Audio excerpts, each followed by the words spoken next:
Well, actually, what I would really like to share with you today is how this painting came about and what its message for all of us is. It's very unique, actually, what happened here, because the way I normally paint is I apply paint rather than remove it. And in this particular case, something quite phenomenal happened that was totally unexpected. And it came about, of course, very gradually, because I had been doing a series of paintings on Satchitananda. And when I finished the last one, which was Ananda, it actually came to me that I have to really paint the experience of the three as one. And then it was revealed to me what that was like, but it would be utterly impossible to paint. It had such a brilliance, and it's impossible to depict that, you know. So I of course tried anyway. So I did exactly what probably was the most humbling thing in the world. And so I did an underpainting, which is what I usually do, but I did the underpainting in a very splashy way. You know, normally for these paintings, you have to have an underpainting that creates the luminosity from within, which is a very light, luminous, yellowish color. And it's built up on a gesso, coat of gesso, which is all prepared by me, because this is a technique that the old masters used, and not many people are willing to go into the process that it requires to do a painting like this. So I had this gesso, which had 5 coats of very heavy gesso, which absorbs the underpainting and the luminosity, which then projects through the painting layer upon layer. And that's the whole secret of it. So I did that, and basically I finished a whole painting with the underpainting, and my daughter thought I was done. Well, it wasn't done. It was just the very first beginning, and then I realized that the luminosity wasn't going to be revealed through that. It was just too much underpainting. So by this time, of course, the pigment had already been absorbed into the gesso, which was very good. So I began to just wipe it, the dry pigment. I wiped it off, and I scraped it off, and I scraped it off, and I wiped it off until I came down to the very ground, which was absolutely remarkable, because what appeared then on this ground was like an archaic, prehistoric ruin of some past civilization. And I thought, oh, that is really an interesting start, because I knew that the subject of this painting is the new beginning, because after the experience of Satchitananda as the one, there had to be a new beginning, and it is the new beginning. And that means simply that as we identify with the source of who we are, the essence of who we are, which is which is Satchitananda, there is a new beginning. That is already the new beginning for every one of us, individually and culturally. So I knew it was going to be that, but I had no idea how this was going to come about. So as I wiped off the layers of very light pigment, the first thing that appeared in full embodiment was the central figure here. That soaring human, which is like the liberated human. Mm-hmm. And it was there coming through these blobs of paint that were arbitrarily applied as an underpainting. They had no meaning whatsoever. It came through these blobs of paint, fully there. And I thought, whoa, so much for applying pigment, and so much for volition. No volition. So the next thing that came about was this incredible world out of which it emerged. And thus, this entire painting, which took about 7 or 8 weeks, came about. The central piece was completed, And then I realized, well, how in the world am I going to give any meaning to the new creation with a little 2 by 3 foot painting?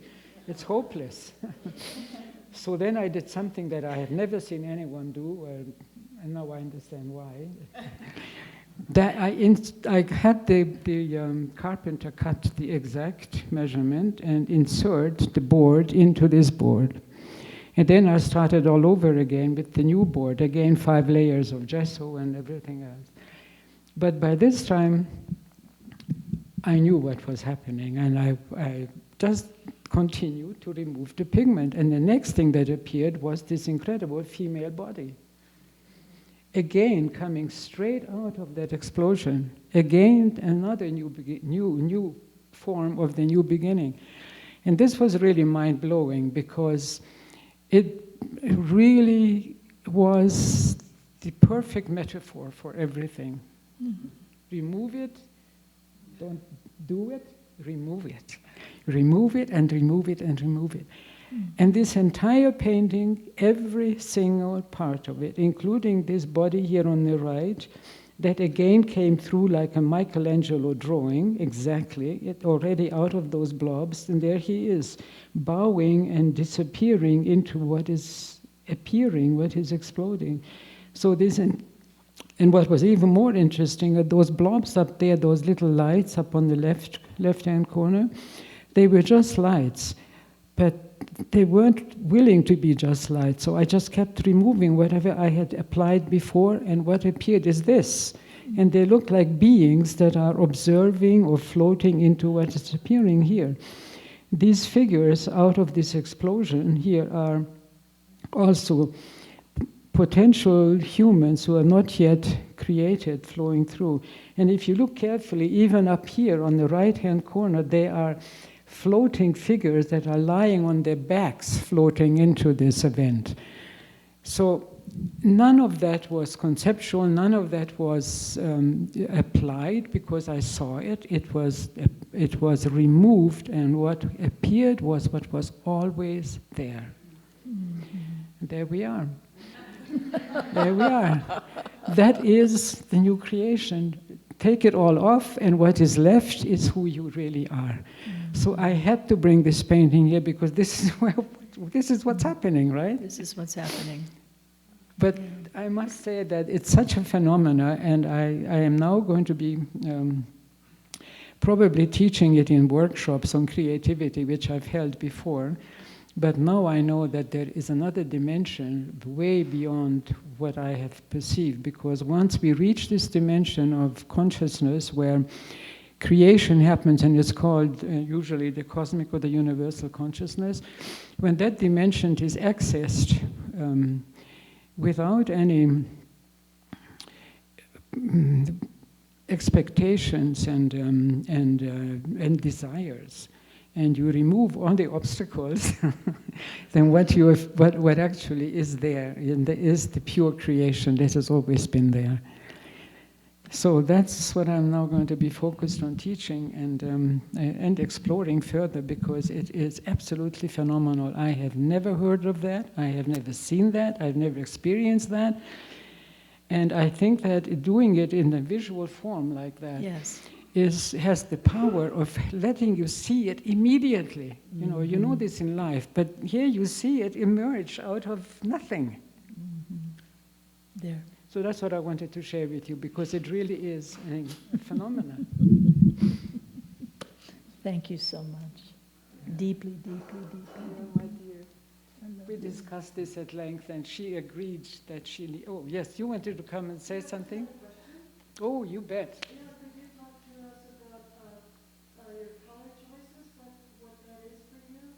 Which? What did you choose? Colors? The colors. Oh, the colors. Oh, yes. Yeah, the color choices. Why these colors? Why these colors, you mean? Mm-hmm. Yeah. Yes. Well, it's very interesting that I have found out quite some time ago that the field of creation, that consciousness field, dimension of creation, is actually gold. Mm-hmm. It's gold. And I did a series of paintings a long time ago It's called the golden overmind, which shows the entire process of creation as a golden process out of gold. And so this painting absolutely needed to be this color. There is some blue and red in there. If you look closely, there are a lot of other colors. But the brilliance of the red golds was what I didn't do it. I didn't do it. So it's what I wanted to be.